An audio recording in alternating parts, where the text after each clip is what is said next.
शुरू करते हैं दोस्तों आज की धमाकेदार न्यूज़ सीरीज़।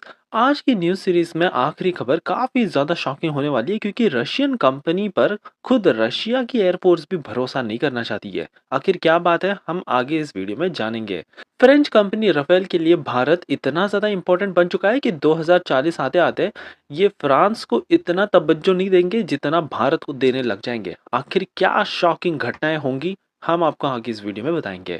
टाटा को एक बहुत बड़ा ऑर्डर मिला है मोरक्को की तरफ से और डीआरडीओ भी बढ़ चढ़कर साथ में काम करेगा टाटा के साथ इनकी डिमांड को पूरा करने के लिए।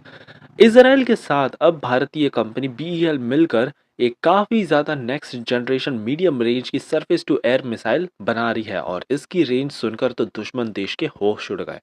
रशिया अब ऑफर कर रहा है भारत को, हमारे पास जो पुराने ट्रांसपोर्ट एयरक्राफ्ट की फ्लीट है इसको हम सर्विस लाइफ एक्सटेंड करना चाहते हैं, तो रशिया यहाँ पर नए इंजन्स भारत को प्रपोज कर रहा है। इसरो ने अब एक बहुत ही इनोवेटिव टेक्नोलॉजी डेवलप की है स्पेस के लिए। ये हमारी फ्यूचर की सैटेलाइट सारे कुछ मिशंस को काफ़ी हद तक बचा सकती है। आखिर क्या वो टेक्नोलॉजी है, हम जानेंगे। भारत एक long range rocket capability system को डेवलप कर रहा है जिसकी रेंज 300 किलोमीटर की होगी। आखिर हमने ये तब रियलाइज़ किया रशिया यूक्रेन वॉर में जब इसका एक बहुत बड़ा डिमांड था और फाइनली अब भारत ने एक बड़ा कदम लिया है। और फाइनली हम जानेंगे कि क्यों आखिरकार रशियन कंपनी जो सुखोई 75 बनाती है उस पर तो रशियन एयरफोर्स तक भरोसा नहीं करना चाहती है। तो आखिर क्या बड़ी प्रॉब्लम है और क्यों ये भारत को चिपकाना चाहते हैं अपने फाइटर जेट्स, आगे हम वीडियो में जानेंगे। सो काफ़ी इंटरेस्टिंग आज की सीरीज़ है, इसलिए प्लीज़ आप एंड तक देखिएगा और साथ ही में अगर आप चैनल पर नए हैं, आपको ऐसी सीरीज़ अच्छी लगती है तो प्लीज़ हमको सब्सक्राइब करना मत भूलिएगा। ऐसी सीरीज़ आप तक हम हर दिन पहुँचाते हैं। सो बढ़ते पहली खबर की तरफ से, राफेल फाइटर जेट की तरफ से आ रही है। यहाँ पर आपके होश उड़ जाएंगे, लेकिन आने वाले कुछ दशकों के भीतर भारत की navy largest operator of Rafale fighter jets की बन जाएगी और हम फ्रांस को भी ओवरटेक कर देंगे। जी हाँ, वही देश जिस देश की ये कंपनी है। मिली जानकारी के मुताबिक बताया जा रहा है कि करेंटली इंडियन नेवी ने 26 राफेल एम फाइटर जेट की डील फाइनलाइज करने पर विचार किया है। ऑलमोस्ट ये फाइनलाइज लगभग हो ही चुकी है, आप पकड़ लीजिए। इसके साथ ही 114 फाइटर जेट्स भी हमने रोल आउट किए हैं under medium role fighter aircraft. Tender float कर दिए गए हैं, दुनिया की बड़ी बड़ी कंपनीज इसमें अपना इंटरेस्ट जता रही है। सो राफेल की तरफ से अब एक बहुत बड़ी यहाँ पर प्रतिक्रिया सामने निकल कर आई है। इन्होंने कहा कि 114 पहले फाइटर जेट, फिर 26 राफेल एम फाइटर जेट जो नेवी को हम देंगे और साथ ही में ऑलरेडी 36 राफेल फाइटर जेट तो इंडियन एयरफोर्स के पास ऑलरेडी है। सो अगर ऐसा ही कंटिन्यू रहा तो राफेल की एक काफ़ी विशालकाय फ्लीट हो जाएगी भारत के पास ऑफ 176 फाइटर जेट, जो कि फ्रांस के बाद लार्जेस्ट फ्लीट होगा भारत। बट गेम तब चेंज होगा जब 2040 का डसॉल्ट कंपनी का प्रोजेक्शन बता रही है कि इंडियन नेवी की डिमांड और ज़्यादा बढ़ जाएगी और ये ओवरटेक कर देगी फ्रेंच नेवी को। और फ्रेंच नेवी के पास आपको बता दें कि currently 46 Rafale M fighter jet है और उस टाइम तक डसॉल्ट कंपनी का दावा है कि भारतीय नेवी के पास होंगे 57। सो हमने पूरी तरह से फ्रेंच नेवी को बीट करने का इनका प्रेडिक्शन अब देखने लायक होगा कि कितना सच होता है। वेल, शॉकिंग बात यह है कि राफेल को आखिरकार जो पब्लिसिटी मिली है वो आज के समय में भारत की तरफ से ही मिली है, क्योंकि राफेल पहले तो बहुत ज़्यादा स्ट्रगल कर रहा था, इनको बहुत डिसअपॉइंटमेंट फेस करना पड़ा। Belgium, Brazil, Canada, Finland, Kuwait, Singapore, Switzerland सब में इन्होंने ट्राई किया, लेकिन सब में से इनको रिजेक्शन मिला क्योंकि इनकी प्राइस बहुत ज़्यादा हाई है।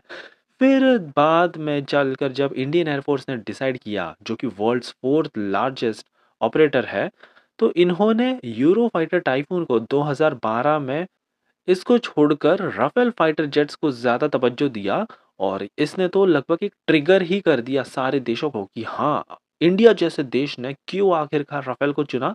सो यूएई ने भी एक लैंडमार्क डील साइन कर ली ऑफ 80 राफेल फाइटर जेट्स।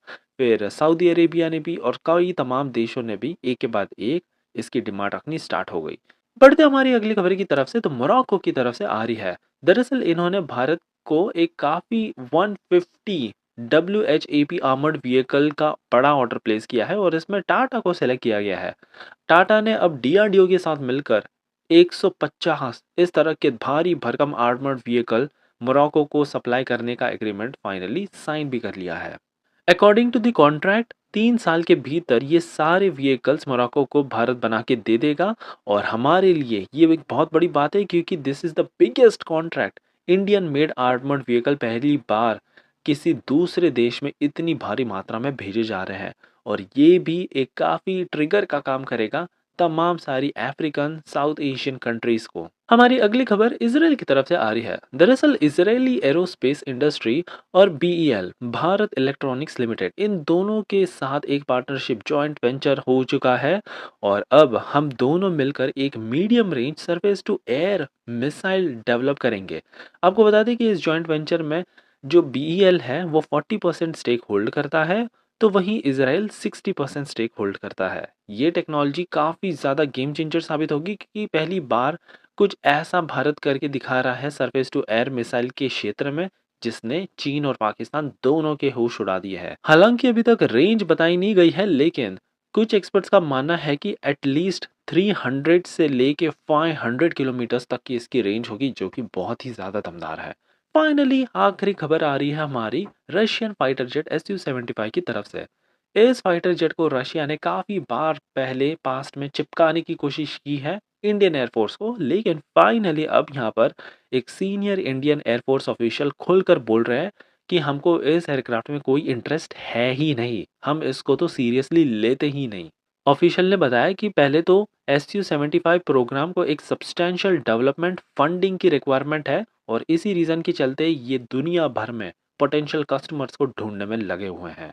इस fifth generation stealthy fighter jet को बनाया है रशिया की सुखोई डिजाइन ब्यूरो ने, लेकिन सबसे शॉकिंग बात तो यह है कि इन्होंने अमेरिका के F-35 को टक्कर देने वाला ये एयरक्राफ्ट तो बनाया, लेकिन रशियन एयरफोर्स का भी यहाँ पर कोई प्लान नहीं है इसको डिप्लॉय करने का, जो कि एक काफ़ी स्ट्रांग मैसेज दे देता है दूसरे देशों को कि आखिरकार रशिया खुद ही अपने देश के फाइटर जेट पर भरोसा नहीं कर रहा है, इंटरेस्ट नहीं दिखा रहा है, तो आखिरकार हम क्यों दिखाएं।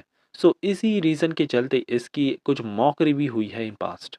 अकॉर्डिंग टू ऑफिशियल रिपोर्ट बताया जा रहा है कि रशियन एयरफोर्स की तरफ से भी यहाँ पर पहले कोई कमिटमेंट नहीं निकल कर आया था, लेकिन फिर भी यहाँ पर सुखोई डिज़ाइन ब्यूरो ने अपने रिस्क पर जाकर इस प्रोजेक्ट पर भारी निवेश किया, बिलियंस ऑफ डॉलर बहाए और इस एयरक्राफ्ट को डेवलप किया और अब ये अपने पैसे को निकालना चाहते हैं, जिसकी वजह से ये दुनिया भर में जा जाकर तमाम सारे देशों के साथ बातचीत कर रहे हैं, लेकिन कोई भी इंटरेस्टेड नहीं है अब।